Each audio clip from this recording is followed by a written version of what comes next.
ఆరోపణలు చేశారని తోడా chairman dollars Diwakar Reddy ఆరోపించారు. వల్లభనేని వంశీని జగన్ సమర్థించడం కరెక్ట్ కాదు. వంశీ ఎంత ఘోరంగా మాట్లాడారో ప్రజలందరూ చూశారు. ఎంపీ మిథున్ రెడ్డి ప్రజాధనాన్ని దోచేసింది నిజం కాదా అని దివాకర్ రెడ్డి ప్రశ్నించారు. రౌడీ షీటర్లను గంజాయి బ్యాచ్లను అరెస్ట్ చేస్తే జగన్ ఎందుకు ఉలిక్కి పడుతున్నారని ఎద్దేవా చేశారు. చంద్రబాబును నోటికొచ్చినట్టు మాట్లాడితే చూస్తూ ఊరుకునేది లేదు. జగన్ హయాంలో పరిశ్రమలు వెనక్కిపోతే కూటమి ప్రభుత్వంలో పరిశ్రమలన్నీ తిరిగి వస్తున్నాయని దివాకర్ చెప్పారు. Collection king Chevireddy Bhaskar Reddy liquor king గా మారి కోట్లు దోచేశాడని ఆయన ఆరోపించారు. మిత్రులందరికీ నా నమస్కారాలు. యాక్చువల్గా నేను ప్రమాణ స్వీకారం చేసిన 100 రోజుల వరకు ప్రెస్ ముందుకి రావుందనుకున్నాను. ఆగస్టు 29వ తేదీ నాకు 100 డేస్ అవుతుంది. సో ఆగస్టు 29th ఉదయం భారీగా అందరినీ పిలిచి ప్రెస్ పెట్టాలనుకున్నాను. కానీ బ్యాడ్ టైం.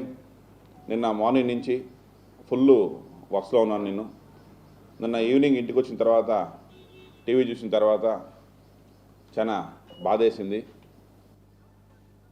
మాజీ ముఖ్యమంత్రి వైఎస్ జగన్మోహన్ గారు నెల్లూరుకి ప్రకటన రావటం, వచ్చినప్పుడు అక్కడ మాట్లాడినటువంటి మాటలు విని చాలా బాధేసి ఈరోజు అన్ఎక్స్పెక్టెడ్గా రాత్రి కనుక్కొని ప్రెస్ మీట్ పెట్టడం జరుగుతుంది.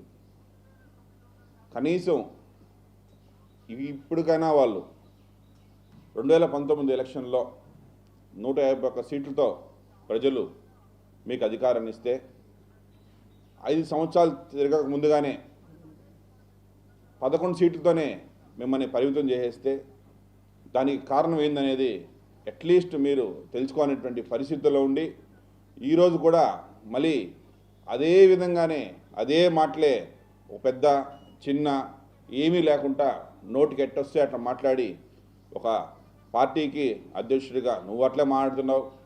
నీ పార్టీలో ఉన్నటువంటి మాజీ ఎమ్మెల్యేలు కావచ్చు, మాజీ మంత్రులు కావచ్చు, వాళ్ళు అట్లే మాట్లాడుతున్నారు. కనీసం ఒక తప్పు జరిగిన తర్వాత ఈ తప్పు జరిగింది, ఈ పొరపాటు చేస్తామనేసి తెలుసుకునేటువంటి మనస్తత్వం లేకుండా మీరు ఇంకా అదేవిధంగా అసలు ఫస్ట్ ఆఫ్ ఆల్ ఒక మహిళల పైన, ఒక ఎమ్మెల్యే మహిళ పైన, ఒక మాజీ ఎమ్మెల్యే మాట్లాడే మాటలు అవి ఏమైనా సంస్కారమా? అట్లాంటి మాటల్ని వెనకేసుకొని అట్లాంటి మనిషిని వాళ్ళని చూసే రావటం అనేది పెద్ద తప్పు.